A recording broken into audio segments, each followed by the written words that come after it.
Additional aids and services are available to individuals with disabilities.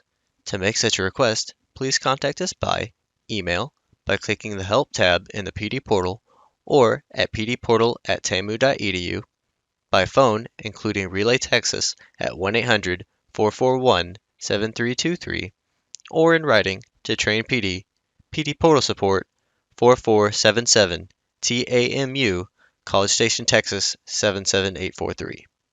Both a transcript and accessible document of the content presented in this webinar can be found as resources in the course description. Click on the blue links under Course Resources in the description. When a link is clicked, a new browser window will open.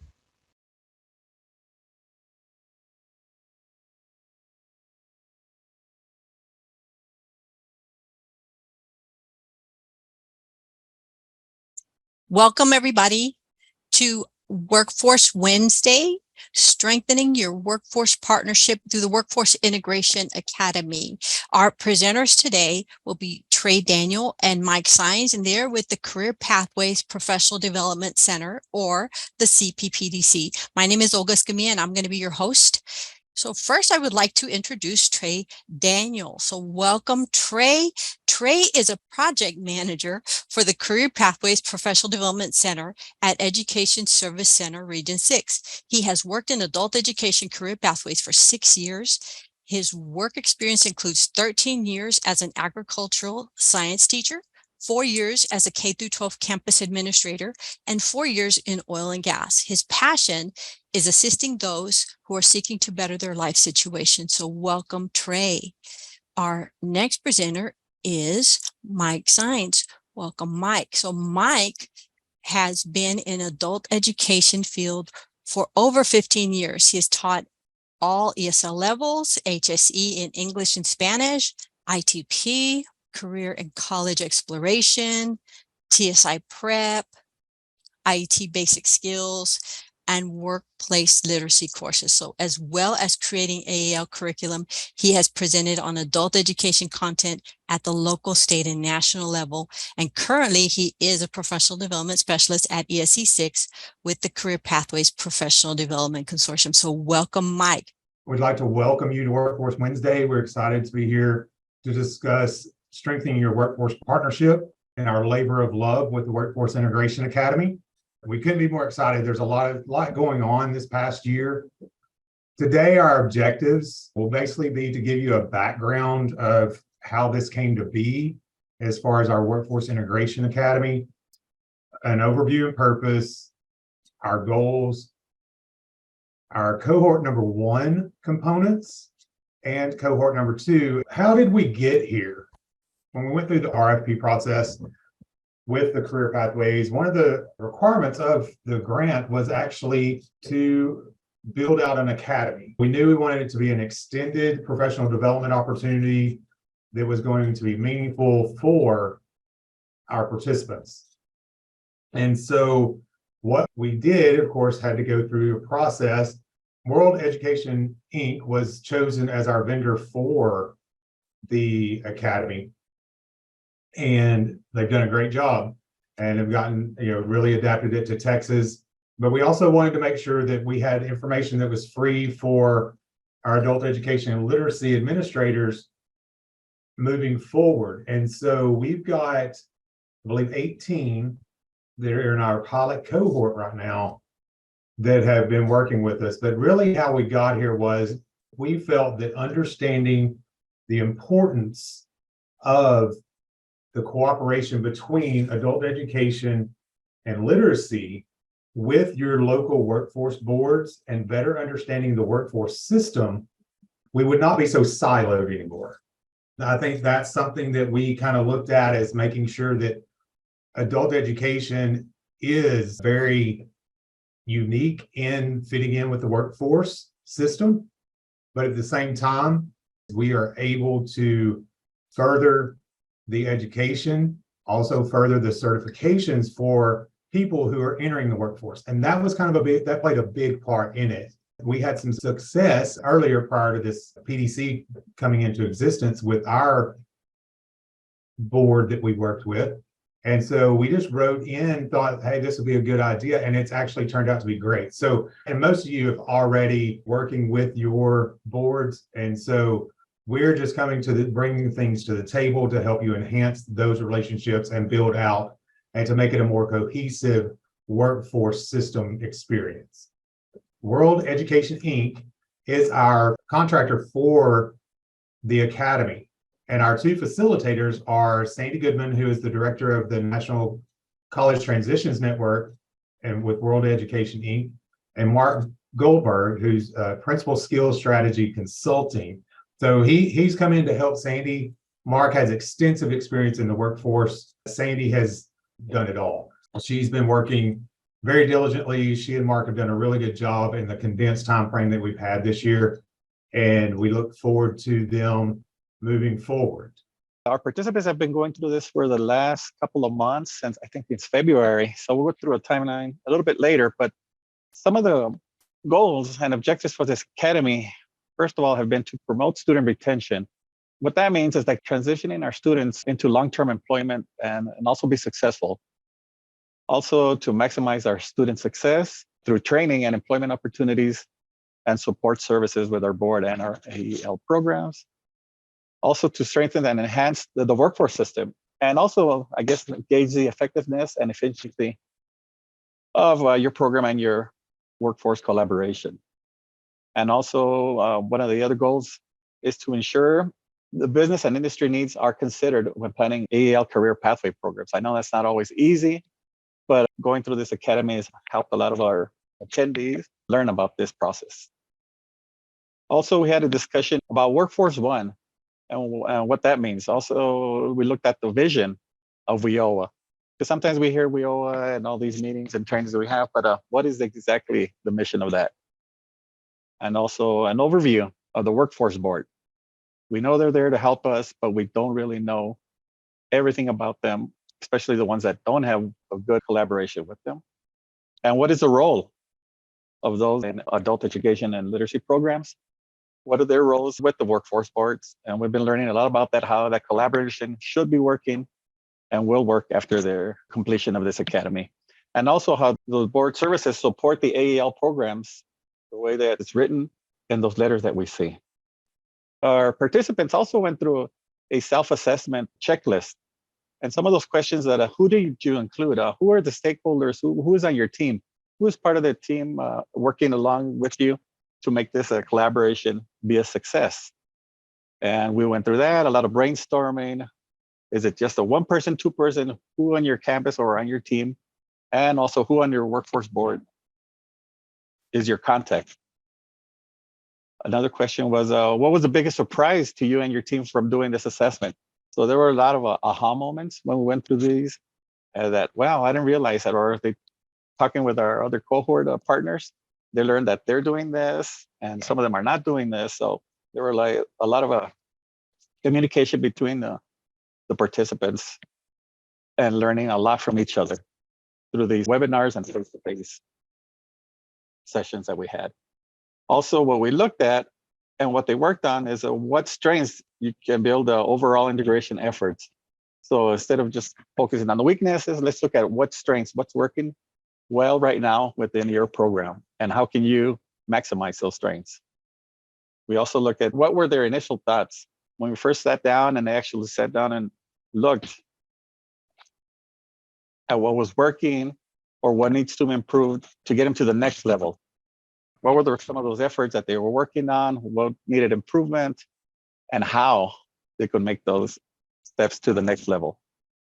And also, who did they need involved in this? We talked about stakeholders, who is involved in this, and who did they need help for to get to the next level in these program areas. So that self-assessment was like an eye-opener or a time to reflect and see where we're at. And all that led to this, the integration continuum. The participants here were at different stages at the continuum, and to get there, you get there at different times. Not everybody advances through the continuum at the same time or at the same rate. And it's also important to recognize the stages of the interaction between the partners, so you can determine where you are at the present and develop plans to move on to the next stage. So this was, like I said, another eye opener where people kind of reflect and say, you know what, we're not there yet, but we want to get there. And hopefully after this academy, we can progress through this continuum and meet our goals. And some of the plan elements will be easier to implement than others. So some programs had a better working relationship than others, but through this academy, hopefully the collaboration will be there. And like I said, some of the partners might not be able to move at the same pace. So some of them move a little bit faster through this continuum. Some of them takes a little bit more time. Some of them are just beginning through the stages because we had a lot of new directors going through this academy. So their understanding and collaboration was not there yet. And some of those are isolation, communication, moving up to coordination, collaboration, and finally what we want is that integration. All right, so all this going through this academy from the first workshop all the way to the last session is a culminating project. So going through all the assignments that the cohort had is ongoing research. All right, so there's not just a one-time deal. We get in there, we reflect on our processes right now, and try to increase our networking activities that build on one another. So through all these webinars and face-to-face sessions that we had, we're learning from each other and how to build that culminating project at the end. After the sessions, the assignment was given and were posted in the COP to review and share their experiences. And also all these activities engaged our participants to collaborate and speak to their workforce board staff. So that was one of the assignments that were given in a template to get together, fill it out, and then share with each other in the community practice and also during our next sessions. And all this is leading up to a culminating action plan. So of course, when you go through any academy, you have to have an action plan. And we don't just finish. This is a continuing process and improving process. And what's going to be our next step? So just because our academy ends next week, we're still going to continue sharing our experiences and what are our next steps and if we have been successful in that. So yes, there's a culminating project at the end, but all this process that we're going through, a lot of collaboration between the participants. Like I said, during face-to-face, we work in breakout rooms and in teams to share experiences. The ones that have, like we're talking the continuum, some of them that are a little bit lower on the continuum, get some help. The ones that are almost there reaching that integration. Okay, well, so what does this timeline look like? And what is this commitment that we are asking from our participants?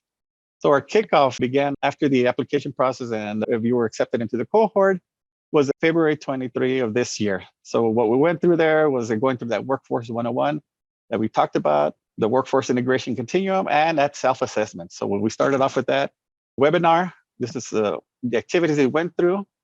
After that, we went on to webinar number 2, and this was, I guess, going through that, reflecting through that self-assessment. Also, they learned about the referral systems, like what else does the workforce board do for us? And we also took a look at the individual's workforce board plans. So I know some of you have seen it, some of you have not, but some of those are very detailed for different areas. So we had a diverse group of attendees throughout Texas that we'll look at a little bit later. So they all had different plans and they shared those plans with each other. The third one was an actual face-to-face where the team got to meet each other and work with each other. So we shared those board plans and those MOUs. We went through those in detail. We had some guest speakers come in and talk about the workforce integration and how it works. And the panel was there for question and answer. And where they looked at the partnership factors, what goes into that collaboration. Like I said, we had a lot of new directors in attendance. So some of them were still working on that partnership and collaboration. And also with topic discussions that we shared in the community of practice, we went through that. And one of their assignments was to meet with their board staff and actually go in there and talk to them and report out in this community of practice during this face-to-face in Arlington. And just this last month, our final webinar, they reflected back and reported back out on their workforce board meetings that they went through.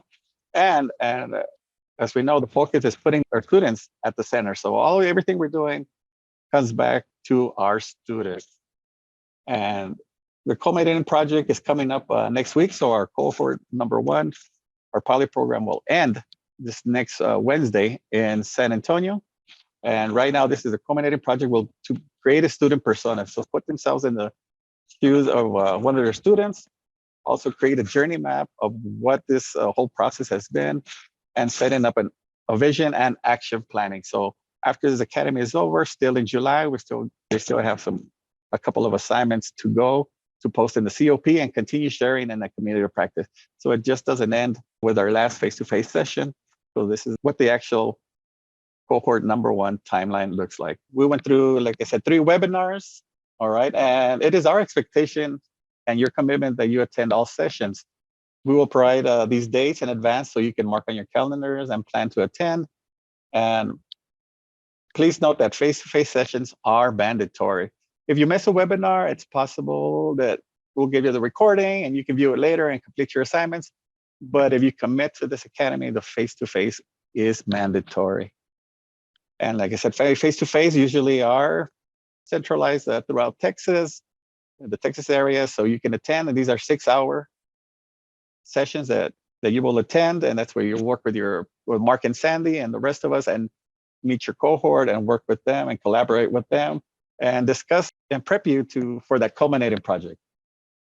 And like I said, this academy is highly interactive and hands-on training where we learn with and from one another. All right, your full participation is key to your success in this training, and it's very difficult to make up the work sometimes. I know you have a busy schedule, but if you commit, those assignments will be in the PD portal for you to post and share with the others. And we also expect our participants, and they've been very good during this first cohort, to meet the deadlines and to fully participate. And it's been great meeting with these new directors and seasoned directors and sharing their experience. And like I said, this is a serious commitment at time, yet the rewards you will reap from this integration journey will greatly outweigh the time investment you went through. And then our final one is a community of practice. That's where we post our assignments. All the webinar PowerPoints will be there. All the sharing will be there. And the community of practice is a great way to share and find out information about the next sessions, about what's happening. And if you miss a session, all the information is there. And we fully expect everybody to participate in that community of practice. We're going to take a look at cohort 1. If you see this picture over here, we had in Arlington, this last face-to-face session. I also included a map here, so you could see that all our participants, we had a diverse group from all over Texas, from east, north, south, the coast, all over the place. So it was great to see a lot of these folks coming in and learning from each other. So like I said, we had them all the way from far west to the Rio Grande Valley, coastal, central. So hopefully this next cohort, we can get the same diversity that we had in this one. Like I said, it was a great learning experience, and everybody shared with each other, great collaboration that we had for cohort number 1. Hopefully, like I said, we'll see many of you apply for cohort number 2, and we'll get you that information later. But from this cohort, we have 2 panelists that are going to come in and share their experience of what they went through, how's it going, and what their next steps are after completing this academy.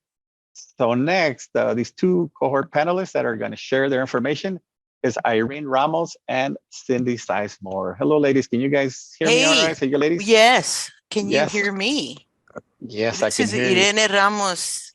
Hello, Irene Ramos and Cindy Sizemore. All Hey, right. hola, hello. Thank you, ladies, for joining us. So let me start with a question for Irene, and then I'll ask you the same question, Cindy. So Okay. Irene, what was the most important thing you learned from your experience in the Workforce Integration Academy? That's a great question, Mike. And first of all, let me thank all of y'all, TWC and Ann Savino, T-Call, of course, for hosting this webinar, and mostly all of you at the Career Pathways Development. You guys, the PD centers, this has been outstanding. What I have learned, wow, I cannot say enough good things about this workforce integration. It's almost like a little master's course. We all do great things in our programs. And what I've really learned is that in any great work that we do, it is critically important to always remember to take a step back. Take a step back and reflect. We think we're doing really well in our relationship, but we don't know what we don't know until we have taken that critical step back to really look. It reminds me of when I was in art school and I would work on a painting. And one of the first things you learn is when you're working on these really big paintings is you need to walk really far back to see the whole painting and see exactly what each stroke is doing to see if that's what you really wanted to paint. And that's what we did. That's an analogy for what we did. We took a step back when we did the continuum. We go back and look at, and turn that mirror on ourselves too and say, what are we doing really in every aspect? And of course, what I really learned is that different aspects of our program will lie on different areas in the continuum. That when we take back that step and reflect, and then of course turn the mirror on ourselves, going through all these activities has been extremely enlightening to make sure that what we're doing is really getting us towards that critical integration and really knowing that we're not as far as we need to be.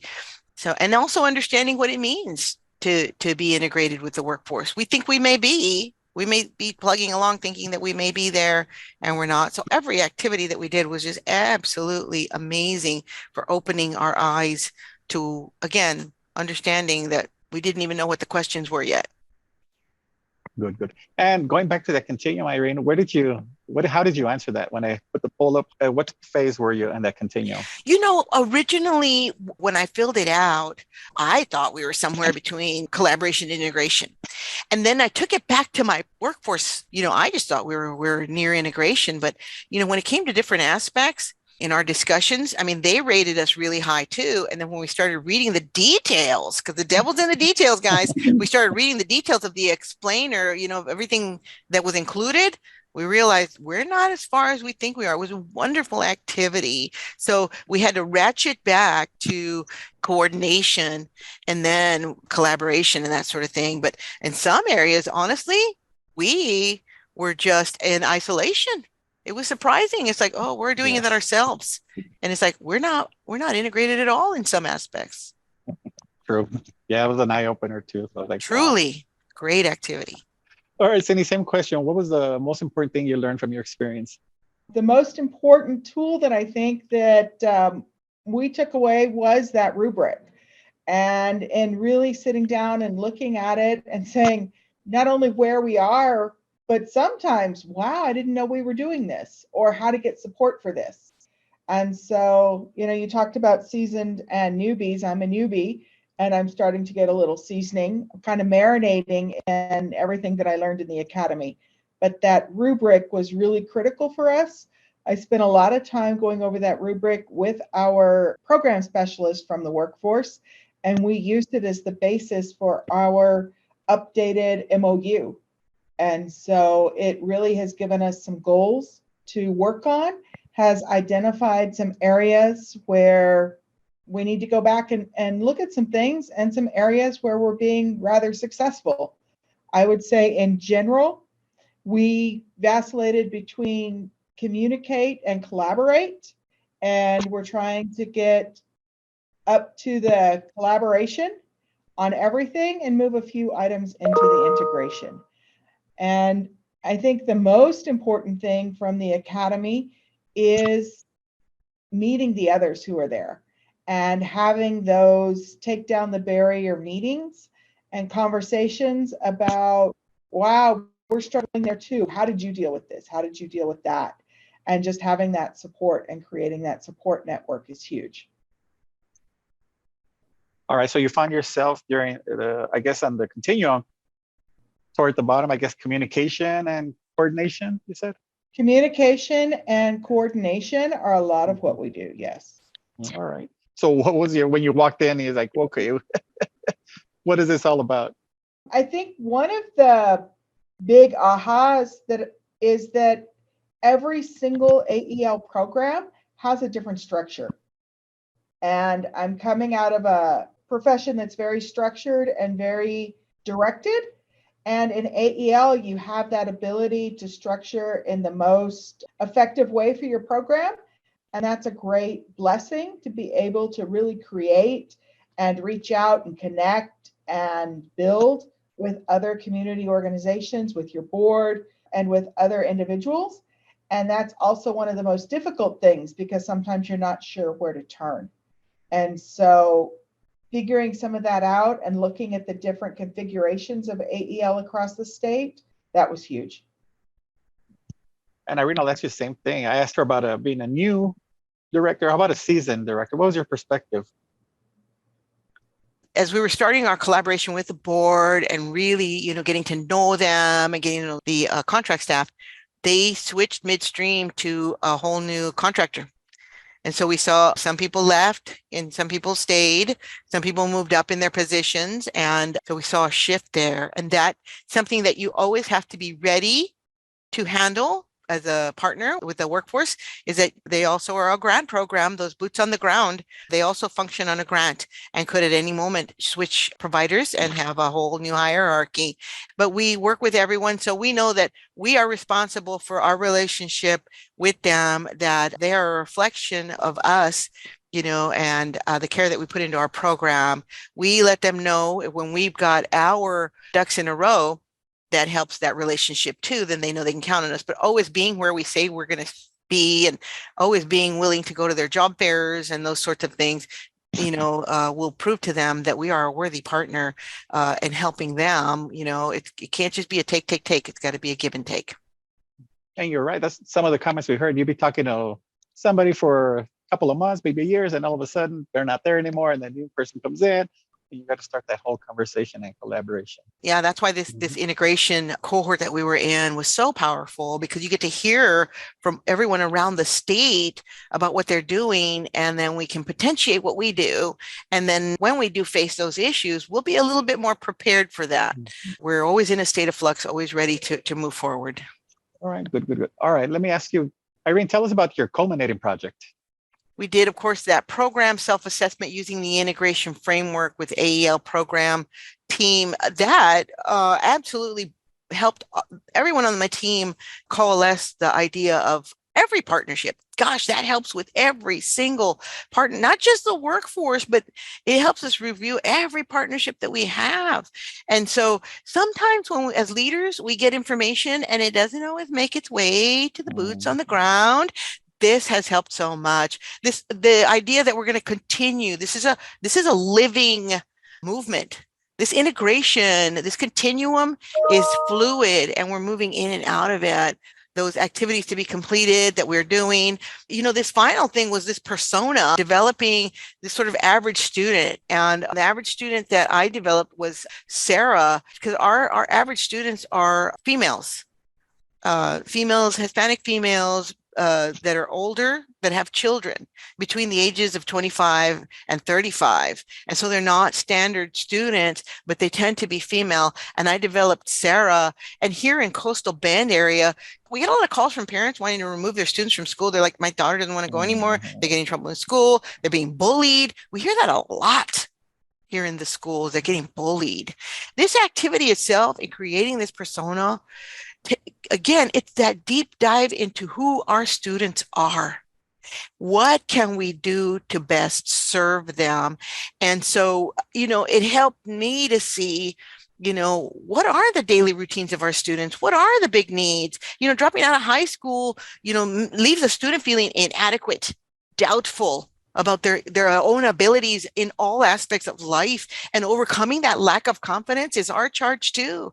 Because before they can achieve for us, we got to build up their self-esteem. That's crucial for their success. And so part of that is building that roadmap to success, right? Because every adult program plays a crucial role in supporting those GED students. They have multiple barriers. And so this last activity, that persona and the roadmap to success, helped me to really think about what is our program design?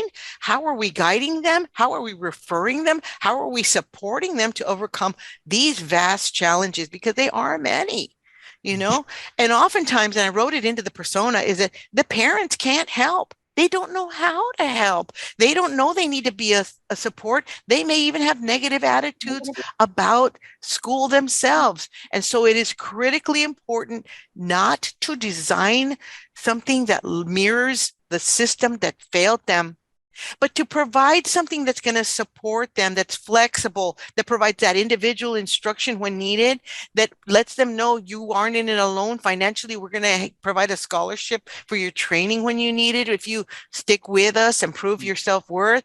academic support, career counseling and development through our career navigators, even creating peer support networks, which is a critical piece that I realized my program doesn't have from going through your workforce integration. And so now what do you think I'm going to do? I'm going to jump from here and say, this is our next year 6 of the 5-year iteration of this grant. It's going to focus on creating those peer support networks. I would never have thought about this if I had not been in workforce integration. And then also, going forward, moving more towards integration by inviting my workforce partners to actually put a desk here and say, you guys, can y'all come here every Wednesday so that students can make appointments with you guys here where they're comfortable in their comfort zone. And so all these things came through and clear by going through this integration. It was really good. So those referrals to support service are critically important. We've had a great referral system. I am the only partner that provides a follow-up. And that was an eye-opener for my workforce partners. They're like, oh, Irene, we're sorry, we never provide the follow-up. And what I mean by follow-up is every month, every 5th of the month, I send a report saying, these are the people that you referred to me, and this is how they're doing in our program now. And we keep a running log of them since ad infinitum we started them. Right. But I don't get anything back. And so that was an eye-opener for them. And so we're working on that sort of hand to mouth. And I'll ask you the same thing, Cindy. Tell us about your culminating project. So my culminating project is also the same as Irene was, looking at our population and then kind of creating a persona and tracing their journey through our program, through our partner programs, and what supports we can provide, did provide, and did not provide. And our program has been working quite a bit with justice involved. We work with a couple of the courts and probation, and we also teach GED in our county jail.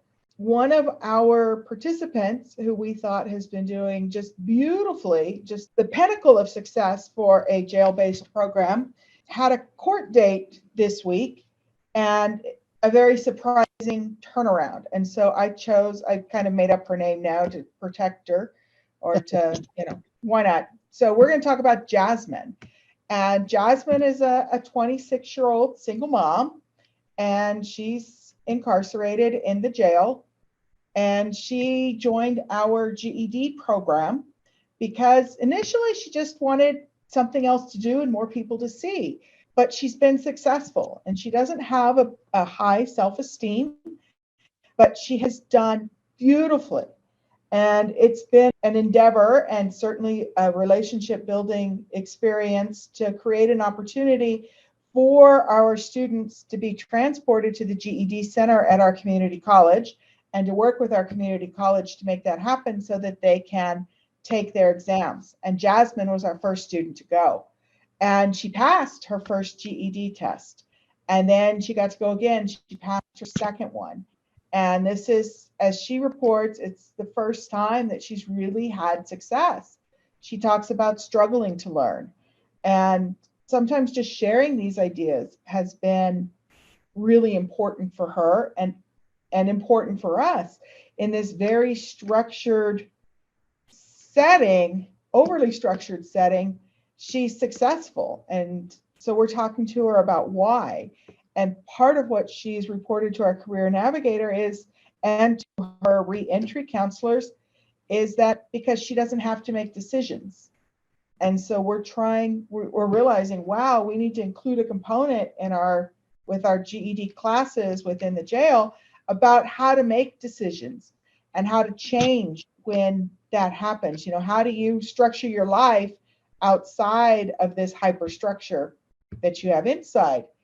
And so Jasmine went to her hearing, and she was going to be transferred to a community secure facility where she could get out of the jail, have a little bit more freedom. And she asked the judge to take her back, allow her to go back to the jail, because that facility didn't have the GED program, and she wanted to come back and complete the GED program. And that just blew our minds. Why would you want to come back to jail? And so we talked to our partners, we talked to Jasmine, and discovered that there's a lot that we have to do with helping them to find the strength within themselves to find new things. It was a strength for her to speak up and say, this is important to me, but it was also a fear of getting out of the structure in which she's finally having some educational success. And so we've had conversations with her reentry social workers in the jail, with the community-based reentry, and with our workforce partners about how do we help Jasmine, how do we help her transition and feel comfortable with that. And so we are continuing to work with her, and within the program, she's now ready to take test 3 and studying for test 4. She's pending transportation to go take test 3. And we're all working with her and the rest of the class in trying to build some confidence in herself, helping her to identify the strengths, helping her to look at, what next, and how do I make these decisions, just decision matrices, and working with the reentry team to make sure that as she reenters into the community, that she knows where to find the helps that she has found success with within the facility. So she knows where we are located. She knows how to get in touch with us. She knows where Workforce is, and that Workforce can get her in touch with everybody that has worked with her. She doesn't have to reach out to each one of us individually. And we have made sure that we all know who Jasmine is and what her pivotal dates are coming up. We're also working with her legal aid attorney so that this is all part of her ongoing plan, and that everyone that is trying to work with her knows who else is trying to work with her, and we're building a solid plan together. And at the center of this plan is Jasmine and her thinking, and really trying to help her with her anxiety and not getting lost in her negative thoughts that have in the past become self-fulfilling prophecies. So her legal aid's working on, what's going on with her children, what are her opportunities for relationship and training. Workforce is looking at some great opportunities for her. And we keep sharing with her and with others like her how this net is being woven together, and that she can access different components of it, and that we care about her. And that's the big thing. And so really taking a deep dive into her life. And I think the big wake-up call, we thought we were all doing the right things, and we were doing a lot of good things, but we didn't understand the support and the depth of help that she and some others need, because they just struggle in making decisions, day-to-day decisions. And that structure, when decisions are made for them, has become a security blanket. And so working together, we're trying to address this with the reentry task force, which includes a lot of these partners. Hopefully, when she gets her next court date, she will not only have her GED, but she will have the confidence to know that even outside, we're still there to support her as a team and a partnership across community agencies. Hopefully at this point, you're thinking, gosh, this is great information. How do I get in on cohort 2? So this is our tentative plan for the application process. We worked with a 30-day window for the application last year. The notification of acceptance we sent out tentatively August 25th, and you would be notified.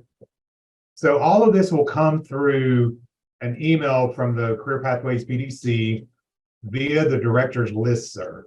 So we would send that information out. Some of you may be asking, what is the time frame of this academy? This year, as you saw, Mike had posted, February to June. We are changing that up to stretch it out a little bit for cohort 2. We do hope to start in September, but everything is still kind of tentative, so we haven't got that set in stone. And I do not like sharing information that's not set in stone, because sometimes people hold you to it, and we don't want that to happen. So we plan to start in September, and actually end with our culminating event, which would be a face-to-face pre-conference at our Career Pathways Symposium in May of 2024. And so that's our plan. We're looking at adding some additional events. We're hoping to have 3 face-to-face events for sure. They would all be tied to conferences. In September, we would hope to have one in the Fall Institute. In February, we would hope to have one in Taley. And then, like I said, the Career Pathways Symposium. And then the webinars would fall in between. We want to spread it out over more of a 8-9 month versus, these pilot participants have been run through the gamut because it's literally something every month. And so, but we've gotten great feedback from them. And as you can see, I feel like it's been worthwhile for them. Hopefully that you will reach out to some of those participants if they're available and talk to them. We think it is very worthwhile attending this and moving forward. So just remember to be on the lookout, sometime after July 1st to get this information about applying and everything else. And as Mike mentioned earlier, it is a time commitment, especially for directors and upper administration. So you need to make sure you have that time to commit. Be on the lookout for these things coming up. We're excited to get Cohort 2 moving forward. And as you can see, the information is great and is very beneficial no matter what your level of experience is. But thank you guys. We appreciate you. This is Irene. And I'd just like to say that if anybody's on the fence about getting into this next cohort, it really is, just like everybody emphasized, it's really worth the time investment. There is a bit of a time investment, but it's well worth it. And it is just really not that much compared to the reward that you get and the benefit you get. I have to reiterate what Irene says. If you're thinking I'm too new, I don't know enough, I don't have anything to share, there's no better training, no better support network, and everyone comes with ideas and things to share and sharpen and learn with and from. So please give it a try. Thank y'all for sharing that. I think that's really important for everyone to understand. Although it is a time commitment, it is well worth it. Of AEL, is this only for administrative directors of AEL? Our target audience for the pilot as well as Cohort 2 will be administrators and directors, program managers, the upper level administration of the AEL provider. So not to say don't submit your application, because we want to make sure that we're getting people in. But as of right now, that's our target audience. But please feel free to go ahead and submit that application when that email comes through. And there's some work to do on that application. You're going to have approval from your upper levels to sign off that you're able to participate. We do plan on moving it to maybe a more navigator focused in the future, but as of right now, we are directors and upper level administration. Thank you, everyone. And thanks for joining. Trey, Mike, any last words? Irene, Cindy, any last words? I just want to thank everyone for being here. Also encourage everyone to get involved, not only in this academy, but also the LEA and the other events that Adult Ed is sponsoring, TWC along with other PDCs. Get involved. That's the only way we're going to learn and make adult education better in the state of Texas. We hope you enjoyed this pre-recorded webinar. After you have passed the final test with a score of 80% or greater and have received your certificate of completion, please take a few moments to complete the course evaluation. Participant feedback helps Train PD at TCall continue to provide high-quality professional development. To leave a course feedback, please go to the completed portion of your transcript. To do this, hover over the My Learning tab and select View Your Transcript. Click on the drop-down arrow next to the word Active and select Completed. Then, click Evaluate in the drop-down menu next to the course you just completed. Please note that your feedback is greatly appreciated.